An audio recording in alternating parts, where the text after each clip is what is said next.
किसी की सफलता से जलने से अच्छा है खुद को बेहतर बनाने का प्रयास करना चाहिए, क्योंकि अगर आप खुद को बेहतर बनाएंगे तो हो सकता है उस व्यक्ति से ज्यादा सफल आने वाले दिनों में आप ही हो जाओ। सफलता के पीछे का एक अनोखा रहस्य हम गौतम बुद्ध से जानेंगे। आज के इस वीडियो में कहानियों के माध्यम से जानेंगे, तो बिना देर किए चलिए उन कहानियों की शुरुआत करते हैं। पहली कहानी, कर्म क्या है। एक बार गौतम बुद्ध से उनके एक शिष्य ने पूछा, गुरुजी, कृपया हमें बताइए कि असल में कर्म क्या है। तब गौतम बुद्ध ने अपनी शिष्य से कहा कि कर्मों को समझने के लिए मैं तुम्हें एक कहानी सुनाता हूं। इस कहानी से तुम समझ जाओगे कि कर्म क्या है। गौतम बुद्ध अपने शिष्य को कहानी सुनाना आरंभ करते हैं। बुलंद शहर का एक राजा था। वो एक दिन घोड़े पर बैठकर अपने राज्य का भ्रमण कर रहा था। चारों तरफ भ्रमण करने के बाद वो एक दुकान के सामने आकर रुक गया। रुकने के बाद राजा ने अपने मंत्री से कहा, मंत्री जी, मालूम नहीं क्यों मुझे लगता है इस दुकानदार को कल के कल फांसी की सजा सुना दूं। इसे मृत्युदंड देने की मुझे इच्छा हो रही है। मंत्री राजा से इसका कारण पूछ पाते, इससे पहले राजा उसके आगे निकल गए। मंत्री ने इस बात का कारण पता करने के लिए अगली सुबह भेष बदलकर जाम जनता का रूप लेकर दुकानदार के पास जा पहुंचा। वैसे दुकानदार चंदन की लकड़ियां बेचने का काम करता था। मंत्री ने दुकानदार से पूछा, भाई आपका काम कैसा चल रहा है। तब दुकानदार ने बताया कि उसका बहुत ही बुरा हाल है। लोग उसके दुकान पर तो आते हैं, चंदन को सूंघकर उसकी प्रशंसा बहुत ज्यादा करते हैं, लेकिन खरीदता कोई भी नहीं। और उसने आगे बताया कि मैं सिर्फ इसी इंतजार में हूं कि हमारे राज्य के राजा की मृत्यु हो जाए और उनके अंतिम संस्कार के लिए मुझसे बहुत सारी चंदन की लकड़ियां खरीद ली जाए। शायद वहां से मेरा व्यापार में और बढ़ोतरी हो जाएगी और मेरा व्यापार भी अच्छा हो जाएगा।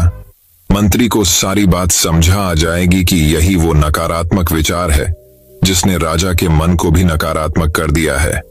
वो मंत्री बहुत ही बुद्धिमान था, इसलिए उसने सोचा कि मैं थोड़ी बहुत चंदन की लकड़ियां खरीद लेता है। उसने दुकानदार को कहा, क्या मैं आपसे थोड़ी बहुत लकड़ियां खरीद सकता हूं। दुकानदार ये सुनकर बहुत ही खुश हो गया। उसने सोचा कि चलो कुछ तो बिका। इतने समय से कुछ भी नहीं बिक रहा था। उसने चंदन के लकड़ी को कागज से लपेटा और अच्छी तरह से पैकिंग करके वो लकड़ी मंत्री को दे दी। मंत्री अगली सुबह चंदन की लकड़ी लेकर राजा के दरबार में पहुंच गया और राजा से कहा, महाराज, ये जो दुकानदार है उसने आपके लिए तोहफे के रूप में चंदन की कुछ लकड़ियां भेजी हैं। ये बात सुनते ही राजा बहुत खुश हो गया और मन ही मन सोचने लगे कि यार, मैं बेकार में ही उस दुकानदार के बारे में गलत बातें सोच रहा था। राजा ने चंदन की लकड़ी को हाथ में लिया।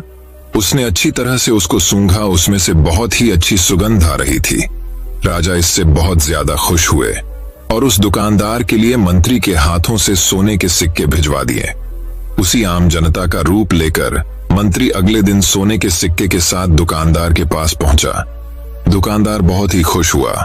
उसने सोचा, मैं राजा के बारे में कितनी गलत बातें सोच रहा था। राजा तो बड़े ही दयालु हैं दोस्तों। यहीं पर गौतम बुद्ध ने यह कहानी खत्म कर दिया।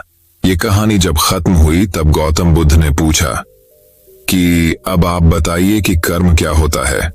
शिष्य ने उत्तर देते हुए कहा कि शब्द ही हमारे कर्म है। हम जो काम करते हैं वही हमारे कर्म है। जो हमारी भावनाएं हैं वही हमारे कर्म है। गौतम बुद्ध ने सभी शिष्य के जवाब सुनने के बाद ये कहा, आपके विचार ही आपके कर्म है। अगर आपने अपने विचारों पर नियंत्रण करना सीख लिया तब आप एक महान इंसान बन जाते हैं। जब आप अच्छा सोचते हैं तब आपके साथ अच्छा होता ही है और वो होता ही रहेगा। दोस्तों, आपने देखा कि अगर आप अच्छा सोचोगे तो दूसरे लोग अपने आप आपके बारे में अच्छा सोचने लग जाएंगे। इसलिए अच्छा सोचने की कोशिश करो। हाँ, बुरे विचार आएंगे, फिर भी आपको इसके लिए अवेयर होकर अच्छा सोचना चाहिए। अच्छा सोचकर तो देखिए, तब अच्छा ही होने लगेगा। बुराई में भी अच्छाई को ढूंढे और आपके साथ तब अच्छा ही होने लगेगा। मैंने ऐसा खुद करके देखा है। तो दर्शकों, अब चलिए हमारे दूसरे कहानी की शुरुआत करते हैं। दूसरी कहानी, हीरा और उसकी परख। बहुत साल पहले की बात है। एक व्यक्ति को उसके पिता ने मरते समय 2 बड़े हीरे देते हुए कहा कि इनमें से एक असली हीरा है और एक कांच का टुकड़ा है। परंतु आज तक कोई भी इंसान ही पहचान नहीं पाया है कि इनमें कौन असली है और नकली है।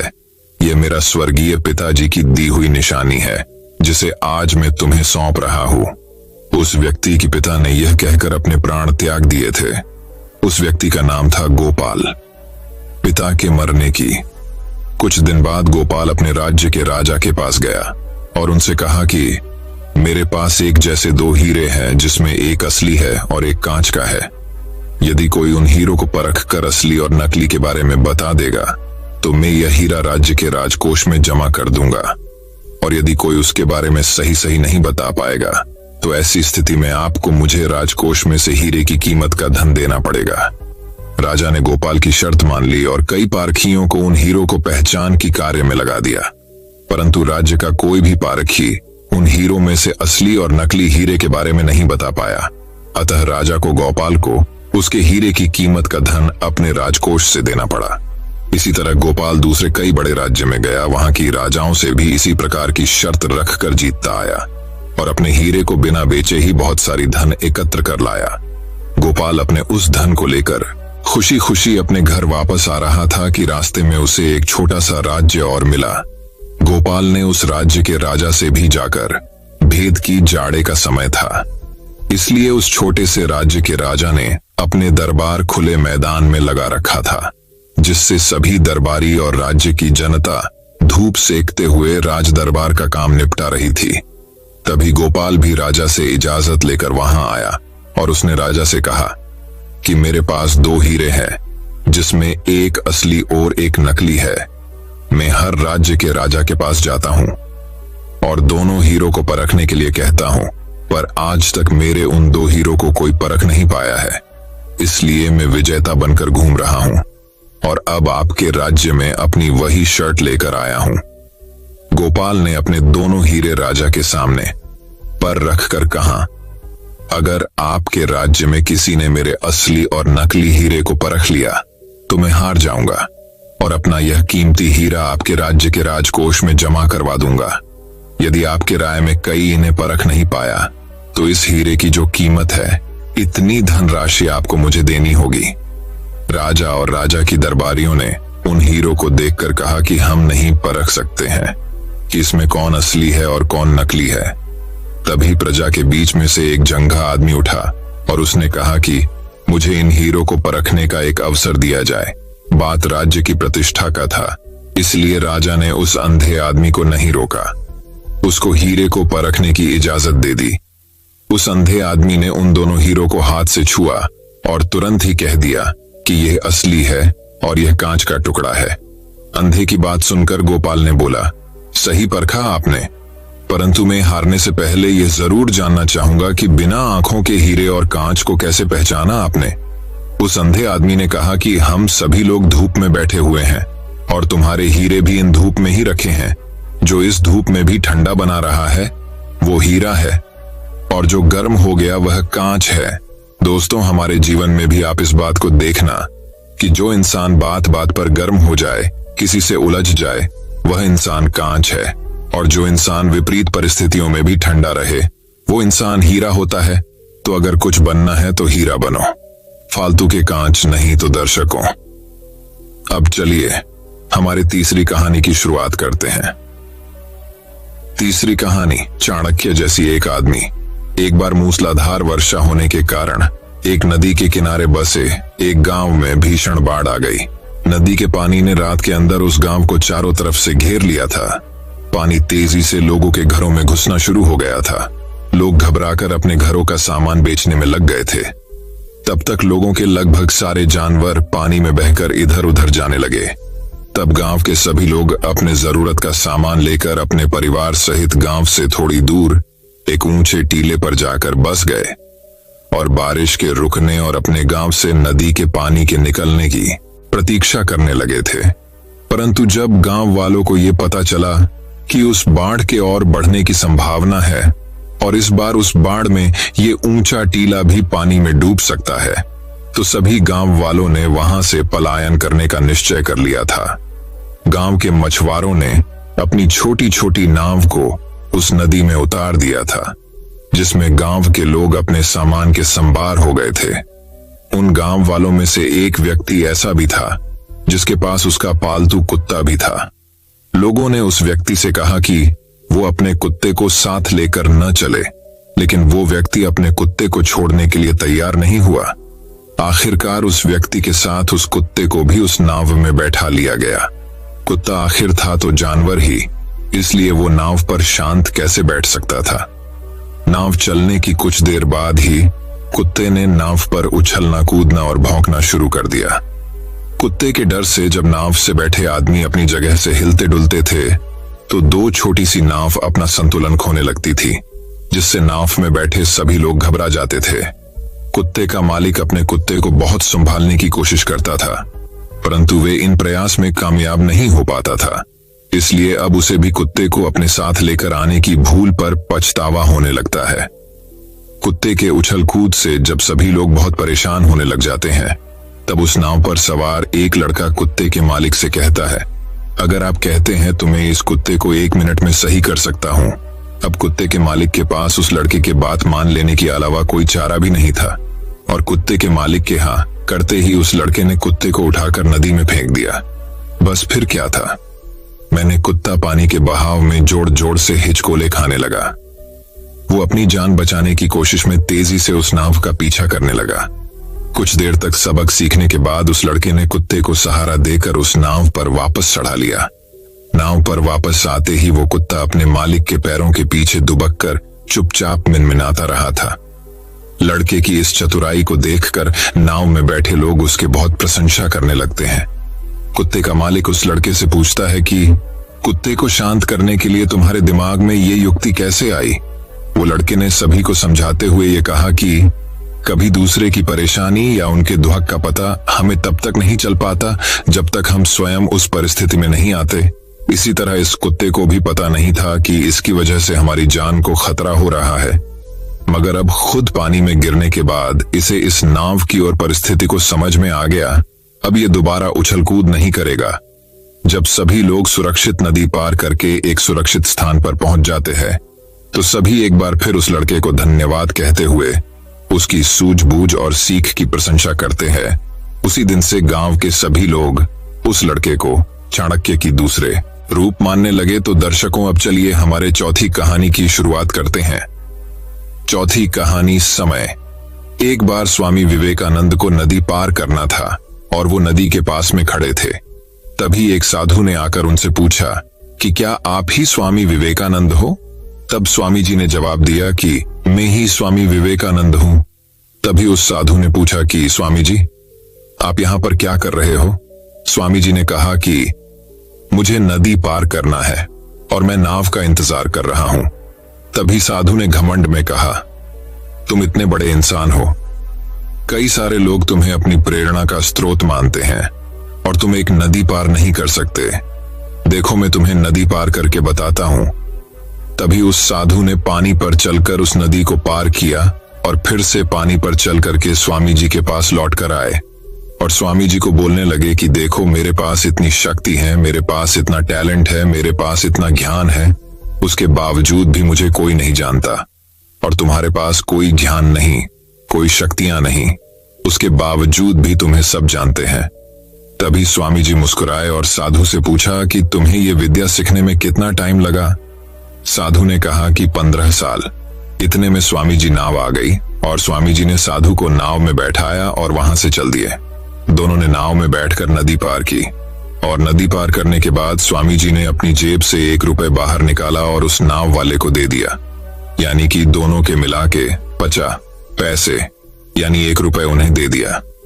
तभी स्वामी जी ने साधु से कहा कि जो काम तुम पीछा पैसे में कर सकते थे, उसके लिए तुम अपनी जिंदगी के बहुत कीमती पढ़ाते साल बर्बाद कर दिए, और अगर यही पढ़ा साल तुम अगर समाज के भलाई के लिए लगाते तो आज तुम्हें भी पूरी दुनिया जानती, और मैंने यही किया, इसलिए आज मुझे पूरी दुनिया जानती है और तुम्हें कोई नहीं जानता।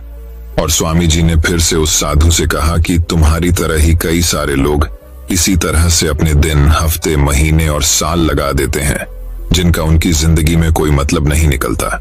इसलिए दोस्तों, आप अपनी टाइम को ऐसी जगह पर लगाओ जहां पर उसका एक्चुअल में कोई मतलब निकले। क्योंकि टाइम से बढ़कर इस दुनिया में कोई भी इंपॉर्टेंट चीज नहीं है। अगर समय बर्बाद तो जिंदगी भी बर्बाद। आपने अक्सर ज्यादातर लोगों को कहते सुना होगा, काश समय रहते ही हमने उस काम को कर लिया होता तो आज हम वो बन जाते। या काश अगर उस टाइम हम अपने कितनी वक्त को बर्बाद नहीं किया होता, घूम फिर के पार्टी करके, तो आज हम जिंदगी में कुछ कर लेते। तो दर्शकों, अब चलिए हमारे 5वीं कहानी की शुरुआत करते हैं। 5वीं कहानी, लोग तो हमेशा फायदा उठाएंगे। एक समय की बात है, एक राजा था जिसने अपने जीवन काल में कई लड़ाइयां जीती और काफी हद तक अपने साम्राज्य का विस्तार किया। क्योंकि समय के साथ राजा की सूझबूझ और साहस के कारण साम्राज्य बढ़ता गया। राजा या तो अपने शत्रुओं को परास्त करके वहां अपने साम्राज्य का झंडा गाड़ देता था, या फिर शत्रु स्वयं उसके सामने आत्मसमर्पण कर देता था। साम्राज्य के अंदर भी सुख और शांति का माहौल था। लोग बिना किसी डर के खुशी से रहते थे। इसी तरह उनका जीवन 55 वर्ष का रहा। स्पान राजा बहुत खुशी और धूप के साथ रहता था, लेकिन अब वह वयस्क हो चुका था। उसका एक ही बेटा था जिसकी उम्र सिर्फ 15 साल थी। राजा जानते थे कि इतने बड़े साम्राज्य पर शासन करने के लिए उम्र से ज्यादा समझदारी और कुछ महत्वपूर्ण बातें मायने रखती हैं। जो इन बातों को अपना लेता है वह इतने बड़े साम्राज्य पर आसानी से शासन कर सकता है। तभी एक दिन राजा ने बेटे को अपने कक्ष में बुलाया और कहा कि सुनो बेटा, ऐसा नहीं होता। इससे कोई फर्क नहीं पड़ता कि आप 15 साल के हैं या 55 साल के। दुनिया आपकी हैसियत के मुताबिक आपकी इज्जत करेगी। हर कोई चाहता है कि लोग उसकी इज्जत करें, उसे मजबूत समझें, लेकिन यह इतना आसान नहीं है।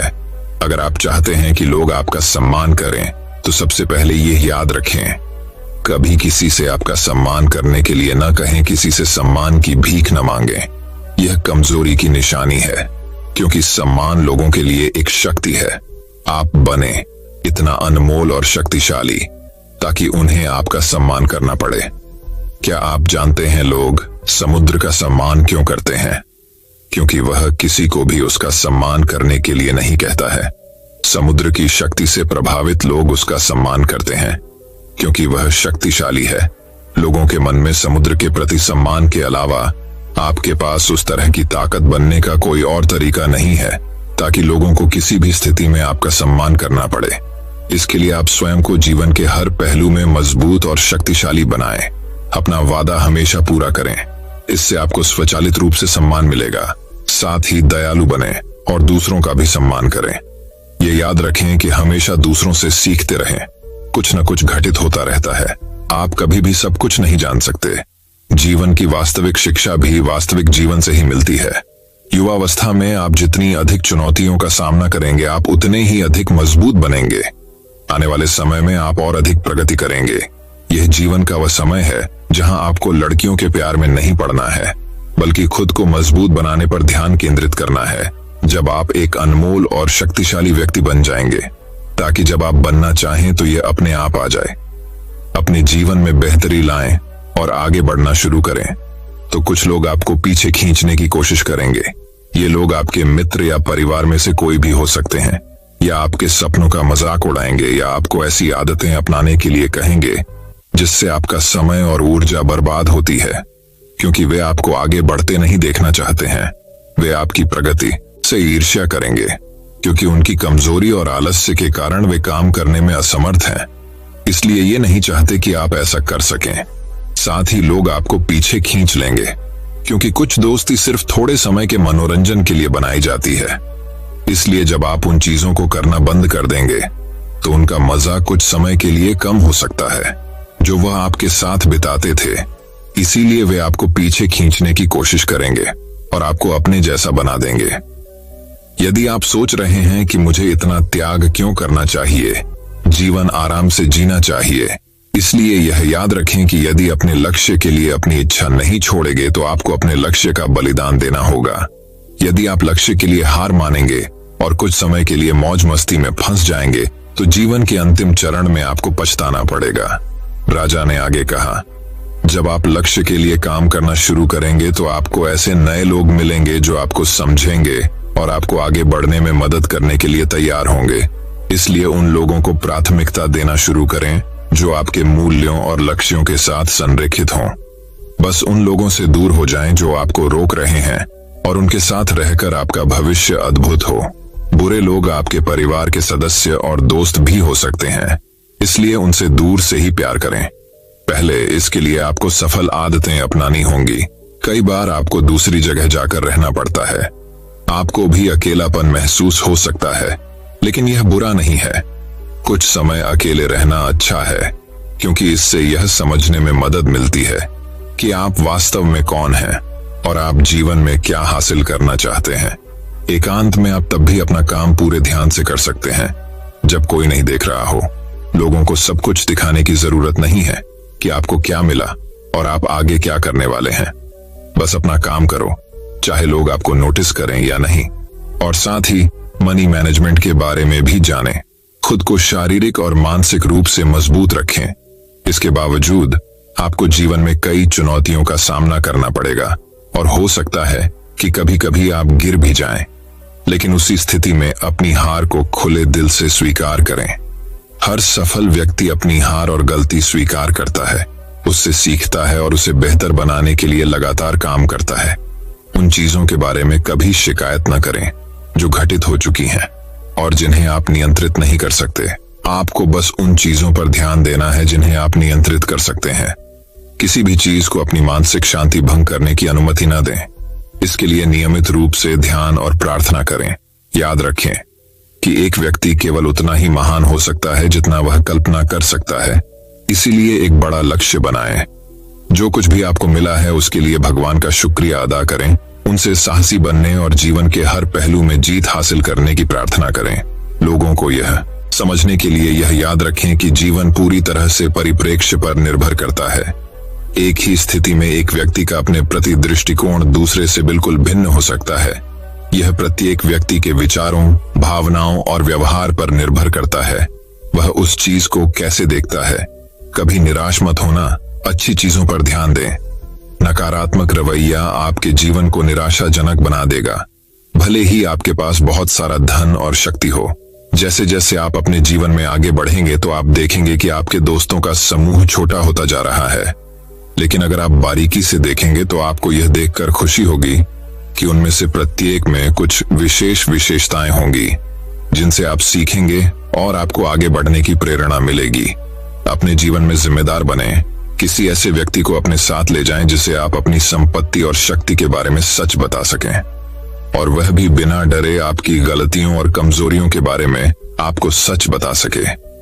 क्योंकि एक कड़वा सच हजारों मीठे झूठों से अधिक शक्तिशाली होता है। आपको यह पता चल जाएगा कि वास्तव में आप अपनी शक्ति और संपत्ति में कहां हैं। आपको और कितनी प्रगति करने की आवश्यकता है मेरे बेटे। इन बातों को अपने जीवन में अपनाकर तुम समय के साथ एक बेहतर इंसान बन जाओगे।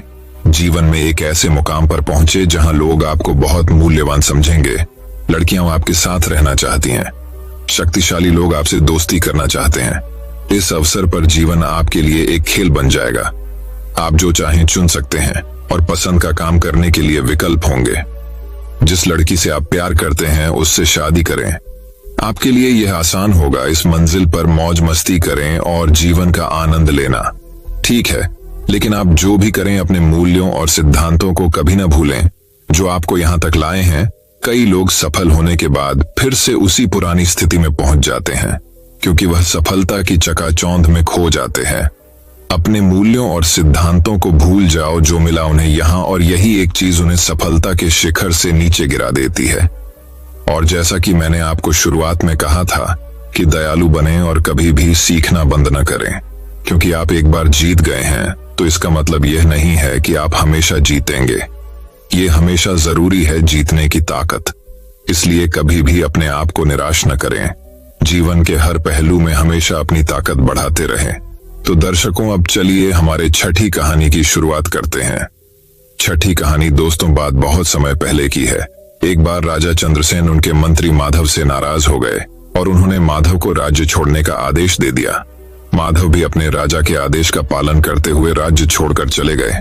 कुछ दिन बीते और राजा चंद्रसेन को माधव की याद आने लगी, क्योंकि चंद्रसेन को सभा में कोई भी निर्णय लेना होता था तो वह माधव की सलाह से ही लेते थे और उन्हें निर्णय लेने में आसानी होती थी। फिर एक दिन चंद्रसेन ने अपने सैनिकों को कहा कि जाओ माधव को ढूंढकर मेरे पास वापस लाओ। सभी सैनिक माधव को ढूंढने के लिए एक गांव से दूसरे गांव जाने लगे, लेकिन उनको माधव नहीं मिला। फिर राजा चंद्रसेन ने माधव को ढूंढने के लिए योजना बनाई और उन्होंने अपने सैनिकों को कहा कि जाकर गांव में संदेश दो कि मुझे हर गांव से बुद्धि से भरा हुआ घड़ा चाहिए। अगर गांव का मुखिया बुद्धि से भरा हुआ घड़ा नहीं लाएगा तो उसे घड़े में हीरे जवाहरात भरकर लाने होंगे। ये संदेश सभी गांव वालों के पास पहुंच गया और सभी गांव के मुखिया परेशान हो गए। सभी गांव के मुखिया ने अपने गांव में सभा बुलाई। तभी एक गांव में माधव एक किसान के खेत में बेस बदलकर काम कर रहे थे। जब सभा बुलाई गई तो माधव भी वहां पहुंचे। जैसे राजा अकबर ने कहा था, गांव के मुखिया ने वैसा ही गांव वालों को बताया और सभी चिंतित हो गए। फिर माधव ने कहा कि आप मेरे को एक घड़ा दे दो और मैं 1 महीने के बाद में उसमें बुद्धि भरकर आपको दे दूंगा। आप जाकर राजा को दे देना। गांव वालों के पास और कोई चारा नहीं था और सभी माधव की बात से सहमत हो गए। फिर माधव वहां से अपने खेत में चले गए। वहां जाकर टहनी के साथ लगे हुए कद्दू को घड़े के अंदर डाल दिया और टहनी को काटा नहीं। माधव उस कद्दू को अच्छे से खाद देते रहे और महीना पूरा हो गया और कद्दू का आकार भी बहुत बड़ा हो गया। अब कद्दू इतना बड़ा हो गया था कि वह घड़े के आकार से भी बड़ा लगने लगा था और उसे घड़े से बाहर नहीं निकल सकता था। फिर माधव ने घड़े को कपड़े के साथ ढककर गांव के मुखिया को दिया और कहा कि जाकर राजा चंद्रसेन से कहना कि घड़े के अंदर बुद्धि है और इस घड़े को बिना तोड़े और इसको बिना कांटे बाहर निकालना है। गांव का मुखिया राजा चंद्रसेन के पास गए और उन्होंने वही कहा जो माधव ने कहा था। राजा अकबर ने कपड़ा उतारा तो देखा कि उसके अंदर कद्दू है और चंद्रसेन समझ गया कि यह सोच और कोई नहीं रख सकता है, यह माधव घड़े का ही दिमाग है। फिर राजा चंद्रसेन ने गांव के मुखिया से पूछा कि यह घड़ा उसे किसने दिया है। मुखिया ने बताया कि हमारे गांव के एक किसान के खेत में एक आदमी काम करता है, उसने यह घड़ा मुझे दिया है। फिर चंद्रसेन गांव के मुखिया और सैनिकों को साथ लेकर उस खेत में गए और जाकर माधव को मिले और माधव से माफी मांगी। दोस्तों, ये कहानी हमें ये शिक्षा प्रदान करती है कि इस कहानी से हमें यह शिक्षा मिलती है कि सूझबूझ के साथ हर समस्या का हल निकाला जा सकता है। तो दर्शकों, अब चलिए हमारे 7वीं कहानी की शुरुआत करते हैं। 7वीं कहानी, वही एक और कहानी, कुछ इस प्रकार शुरू होती है। एक गांव में एक मालिक के पास अनेकों गुलाम हुआ करते थे। उन्हीं में से एक था लुकमान। लुकमान था तो सिर्फ एक गुलाम, लेकिन वह बड़ा ही चतुर और बुद्धिमान था। उसकी ख्याति दूर दराज के इलाकों में फैलने लगी थी। एक दिन इस बात की खबर उसके मालिक को लगी। मालिक ने लुकमान को बुलाया और कहा, सुनते हैं कि तुम बहुत बुद्धिमान हो। मैं तुम्हारी बुद्धिमानी की परीक्षा लेना चाहता हूं। अगर तुम इस परीक्षा में पास हो गए तो तुम्हें गुलामी से छुट्टी दे दी जाएगी।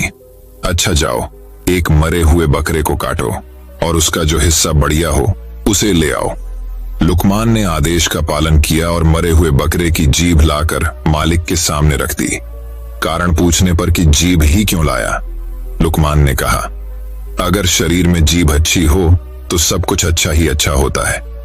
मालिक ने आदेश देते हुए कहा, अच्छा, इसे उठा ले जाओ और अब बकरे का जो हिस्सा बुरा हो उसे ले आओ। लुकमान बाहर गया, लेकिन थोड़ी ही देर में उसने उसी जीभ को लाकर मालिक के सामने फिर रख दिया। फिर से कारण पूछने पर लुकमान ने कहा, अगर शरीर में जीभ अच्छी नहीं तो सब बुरा ही बुरा है। उसने आगे कहते हुए कहा, मालिक, वाणी तो सभी के पास जन्मजात होती है, परंतु बोलना किसी किसी को ही आता है। क्या बोलें, कैसे शब्द बोलें, कब बोलें, इस एक कला को बहुत ही कम लोग जानते हैं। एक बात से प्रेम झड़ता है और दूसरी बात से झगड़ा होता है। कड़वी बातों ने संसार में न जाने कितने झगड़े पैदा किए हैं।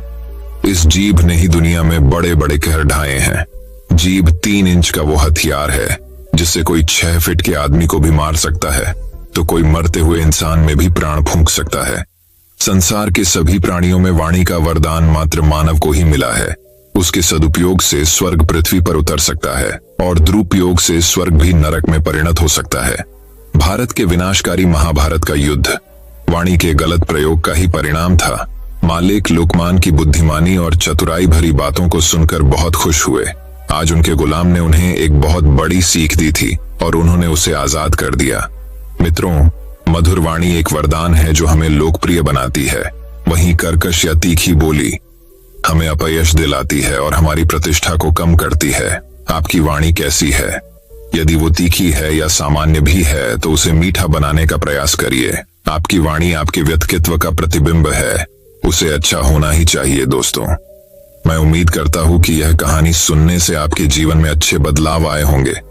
आपको इस वीडियो से क्या सीखने मिला ये कमेंट करके जरूर बताएं और अपने परिवार, दोस्तों या आपके करीबी इंसान के साथ ये कहानी शेयर करके उन्हें भी इस ज्ञान से परिचित करवाएं। बाकी अगर आपको ये वीडियो दिल से अच्छी लगी हो तभी इस वीडियो को लाइक कर देना और आपने अब तक इस चैनल को सब्सक्राइब न किया हो तो चैनल को सब्सक्राइब भी जरूर कर देना। आपका हर दिन शुभ हो और खुशियों से आपका जीवन भरा रहे। धन्यवाद। नमो बुद्धाय।